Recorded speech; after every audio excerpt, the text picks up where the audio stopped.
Estamos aún en el Jordán porque también el Evangelio de este domingo nos habla sobre lo que ocurría aquí. Dice así, del Evangelio según San Lucas. En aquel tiempo la gente le preguntaba a Juan aquí, entonces, ¿qué hacemos? Él contestó, el que tenga 2 túnicas, que se las reparta con el que no tiene. El que tenga comida, que haga lo mismo. Vinieron también a bautizarse unos publicanos y le preguntaron, Maestro, ¿qué hacemos nosotros? Él les contestó, no exijan más de lo establecido. Unos militares le preguntaron, ¿qué hacemos nosotros? Él les contestó, no hagan extorsión a nadie ni se aprovechen con denuncias, sino conténtense con su paga. El pueblo estaba en expectación y todos se preguntaban si no sería Juan el Mesías. Él tomó la palabra y dijo a todos, yo los bautizo con agua, pero viene el que puede más que yo y no merezco desatarle la correa de sus sandalias. Él los bautizará con Espíritu Santo y fuego. Tiene en la mano la horca para aventar su parva y reunir su trigo en el granero y quemar la paja en una hoguera que no se apaga. Añadiendo otras muchas cosas, exhortaba al pueblo y le anunciaba la buena noticia. Palabra del Señor. Entonces, en este lugar del desierto, en este lugar del Jordán, ocurría esto, que Juan el Bautista se convirtió en todo un acontecimiento porque de las ciudades lejanas venía la gente hasta aquí a escucharlo. ¿Y qué hacía la gente cuando venía aquí? Venía a preguntarles cómo prepararse, cómo cambiar su corazón, cómo convertirse. Y si queremos entender la figura de Juan el Bautista, yo suelo usar una imagen que creo que es bastante aproximada, bastante acertada, y es la imagen del Padre Pío. Quien conoce la historia del Padre Pío, que vivía en una zona bastante desértica de Italia, muy remota, muy escondida, y ahí, hasta ahí llegaban personas de todo el país, de toda Italia, incluso de otras partes del mundo. ¿Para qué? Para confesar sus pecados.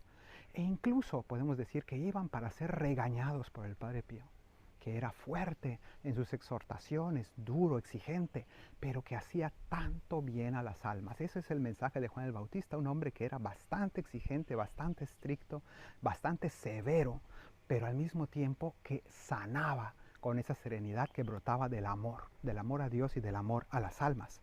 Entonces vemos cómo la gente llegaba y le preguntaba, ¿qué hacemos? Dinos tú, ayúdame, ¿qué debo hacer? ¿Qué paso debo dar? Y nosotros también hoy preguntamos al Señor, le preguntamos a nuestra conciencia y le preguntamos a Juan el Bautista, ¿qué hago? Él contestó, el que tenga 2 túnicas que se las reparta con el que no tiene y el que tenga comida haga lo mismo. Es decir, primera cosa, caridad, generosidad. No tenemos derecho a tener de sobra mientras haya quien no tiene nada. Debemos compartir. Entonces, primera cosa, antes de hablar de deja tal pecado o haz aquello, primera cosa, ayuda al que necesita, ¿no? Porque el gran pecado es la indiferencia a las necesidades del prójimo. Después vinieron unos publicanos, es decir, gente apegada al dinero, gente que había traicionado su conciencia, viviendo para el dinero y traicionando a su pueblo. Gente rica, sí, pero a costa del pecado, dinero mal habido. Y le preguntaron, ¿qué hacemos nosotros, maestro? Él les contestó, no exijan más de lo establecido. Es decir, aquí simplemente está exigiendo sean honrados. Al menos esto. Entonces es equilibrado. Les pudo haber dicho él, tienen que dejar ese oficio, tienen que apartarse. Y sin embargo, siendo tan estricto y tan radical, él no hizo esto, sino que más bien les pidió simplemente sean correctos, no exijan más de lo establecido, no se aprovechen de su puesto para cobrar más impuestos a la gente, sean honrados. Luego unos militares, justamente en este momento aquí enfrente de mí, tengo algunos militares que cuidan esta frontera, de los 2 lados tengo unos militares aquí en este lugar. Pues unos militares aquí mismo, pero aquel tiempo, preguntaron, ¿qué hacemos nosotros? Él les contestó, no extorsionen, no se aprovechen con denuncias, conténtense con su paga, es decir, no se dejen llevar de la ambición, no abusen de su autoridad. Y bueno, a todos nos sirven todos estos consejos que son básicos, pero la primera cosa que tenemos que revisar en nuestra conversión es qué cosas estoy haciendo mal y que quizá me he acostumbrado y que se han vuelto parte del paisaje, que me he acostumbrado a aprovecharme de algo, que me he acostumbrado a no ayudar al prójimo o al menos no ayudar todo lo que yo podría realmente. Entonces, aquí es donde Juan el Bautista viene hoy, como decía yo, igual que el Padre Pío en aquella época, a llamarnos la atención, a llamarnos a la conversión, a removernos la conciencia, un poco a regañarnos. Necesitamos un regaño saludable y aquí tenemos que preguntarnos, ¿de qué me está regañando mi conciencia?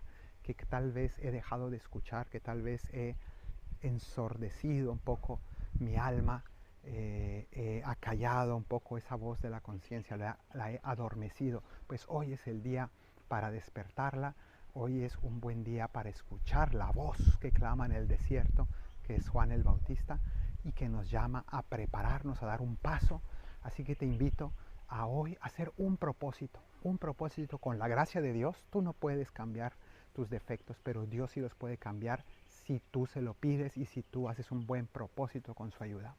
Pídele al Señor que te revele una cosa que tú sepas que debes cambiar para que este Adviento sea el punto que más le pidas al Señor. Que el Señor te bendiga desde Sion, el que hizo cielo y tierra, en el nombre del Padre, del Hijo y del Espíritu Santo. Amén.